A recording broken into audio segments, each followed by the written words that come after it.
Okay, welcome to the first lecture for the third week of Understanding Contemporary Environmentalism. In this lecture, we are going to look at the intellectual context of the critiques of environmentalism that are held in the readings for this week. And in my last lecture, we sort of set this up by talking about discourse. So I introduced this term discourse to refer to the ways that we talk about and communicate about specific objects or concepts. And I gave the examples of COVID-19 and clear-cutting to show the way that we understand an object or practice is going to shape what we do with that object or practice. That is, thinking about clear-cutting as a way of harvesting the forest is part of a discourse of forestry and modern resource management that promotes a particular way of seeing the forest. So, debate over clear-cutting often becomes centered around management of forests, assuming the ability to know the forest and control its development the same way that we might control our garden. The discourse of harvesting that frames clear-cutting at times can legitimize the practice of clear-cutting, as it is often said to be a form of mimicking fire behavior, which is a natural part of forest development and therefore good practice in managing the landscape. But clear-cutting can also be challenged from within this frame of harvesting, saying that there are better ways of harvesting the forest for long-term success.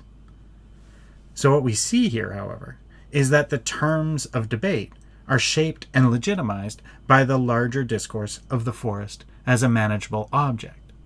That is, we can only think of the forest or of clear-cutting as harvesting if we think we can properly manage the forest, that the forest is an object that we can understand in the same way that we understand our garden. And this discourse then enables these particular ways of seeing the forest over other ways of seeing the forest. This is something we saw in the Bruce Braun reading, where he said that the outcomes of the stakeholder meeting was a forestry plan that outlined different levels of harvesting that were to be allowed within the management area, meaning that some parts would be allowed to have higher levels of harvesting and some parts would have no harvesting at all, while opening up a debate over what types of harvesting should be allowed in different areas. Those maps in that forestry plan did not allow for indigenous claims to the area to be heard. And so Braun points out that this discourse of management then minimizes some claims to the landscape over other claims to the landscape. Which is all to say that discourses are powerful features of the world that legitimize certain ways of seeing the world and limit the authority over other ways of seeing the world. Now, this way of thinking about discourses comes from the French philosopher Michel Foucault. And Foucault was concerned with how power operates in modern societies. So, for example, he was interested in some of the more official types of power that we see in our modern world, like prisons. Prisons, he said, are often thought to be a real dramatic type of power.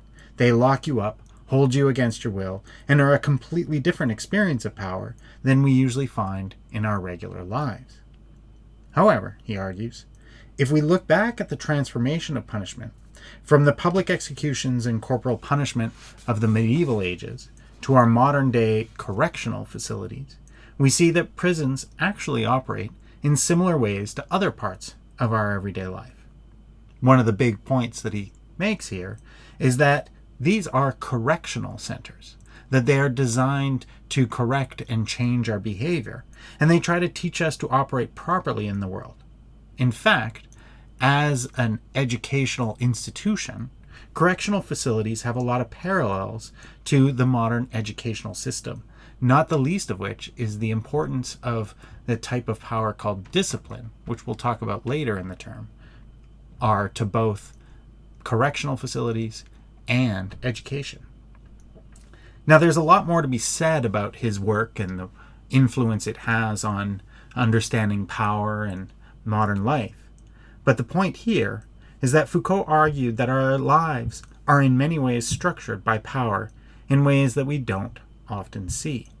The discourses that we live with, like harvesting or clear-cutting, are an example of this. For Foucault, what this meant is that we need to be hyper-aware of power as it exists in our lives. And for the critics of Foucault, they often suggested that this meant that Foucault saw everything as bad. Everything is an aspect of power, everything is tainted by power. To which he responded that actually, that's not really what he's trying to say.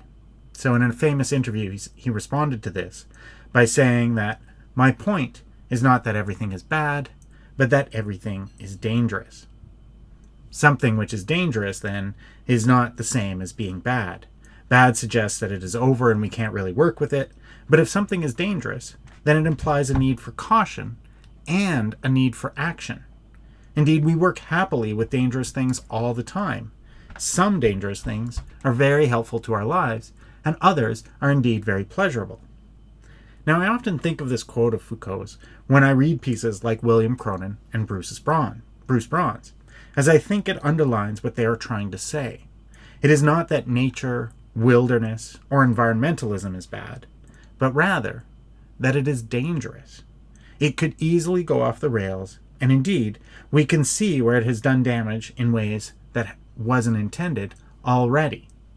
So the point then is not to abandon it, but it is also not good to ignore these problems either by saying that anyone who criticizes environmentalism is in bed with the oil barons. Rather, like Foucault, we need to remember that even within these struggles, we always have something to do to address that which is dangerous about them. Now, the work of Foucault and others like him has had a huge impact in the academic world, and geography and environmental studies are not outside of that. So, for example, in geography, we often talk about this quote-unquote cultural turn. This was a 1990s academic movement to address power imbalances that are shaped by culture, not just by the official political sphere. The cultural turn suggested that we do indeed have relationships of power that take place in our everyday lives, especially our everyday spaces. So they would look at a place like a shopping mall and point out how our ideas about class, gender, race, and sexuality have had a huge influence on these spaces, how they're set up, what they're trying to do, who they're meant for, and who has authority in those spaces. So they would look at a place like a shopping mall, and they would point out how our ideas about class, gender, race, and sexuality have had a huge influence on these spaces. And they point out that given the world that we live in, these everyday spaces are in fact some of the most important sites of power around us. For cultural geographers, the world then is made up of culture, and culture isn't just something that is handed down from generation to generation. Rather, it's a field in which the understandings of how the world works were contested and created. Thus, culture is a struggle over who has the right to exercise authority in the world, not just a lens on the world. We often think of culture as a way of seeing the world, a lens that we grow up with. But for cultural geographers, culture is actually that which we struggle over to understand the world. We assert our understandings of the world, and in asserting that, we are producing culture. We're not just replicating it. Now, landscapes are a good example here. And cultural geographers are quite concerned with the production of landscape and how social and political contexts shape those landscapes. And so after the cultural turn, cultural geographers looked at landscapes to understand what power relations are held in those structures of those landscapes, whether it's a suburb or whether it's an office building or whether it's an educational institution like a university. Who is given authority in those public spaces, and how is that authority maintained, produced, and contested? In this way, the cultural turn enabled the investigation into the politics of nature by asking how natural landscapes are shaped by culture.